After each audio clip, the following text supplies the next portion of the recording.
The NASCAR Sprint Cup Series was on track here at Charlotte Motor Speedway for the Bank of America 500 Sunday after the race was rained out Saturday night. Now, the first round of the contender round would be costly for 3 chase drivers, and that's a big deal because in 2 weeks we have Talladega Super Speedway, and you don't want to find yourself in trouble heading into that.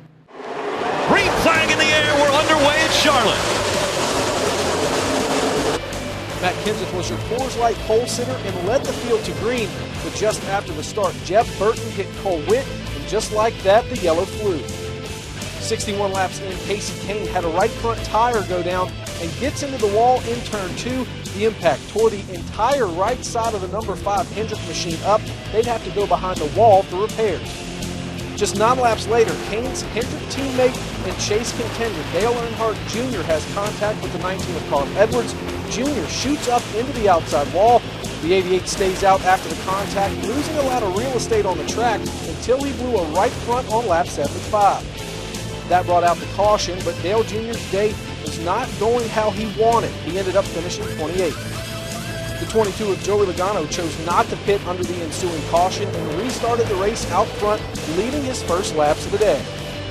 Just past halfway, a caution flies for debris, and another chaser finds himself in trouble. Matt Kenseth gets to his pit box a little hot. He goes over the line in the box. Kenseth restarts the race in 20th position. Now that lack of track position came back to bite Matt Kenseth as he and fellow chaser Ryan Newman get together.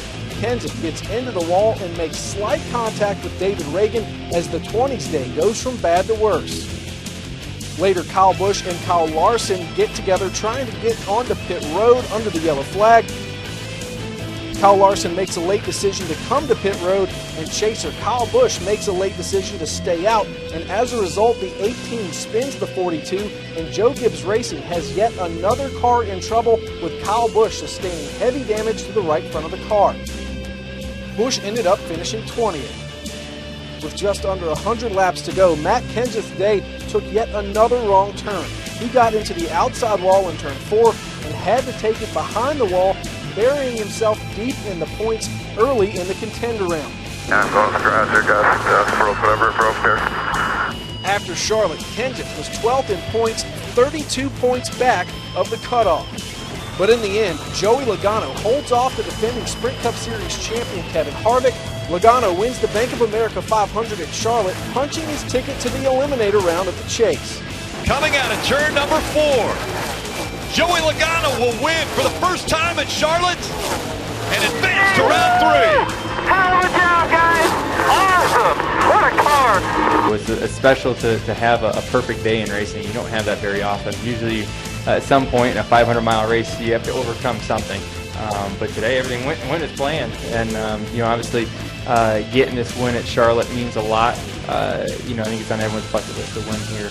The remaining 11 chase drivers are now going to be laser focused on Kansas Speedway. They're going to need a win there if they want to join Joey Logano in the eliminator round because, as we've seen before, Talladega is a wild card. Anything can happen.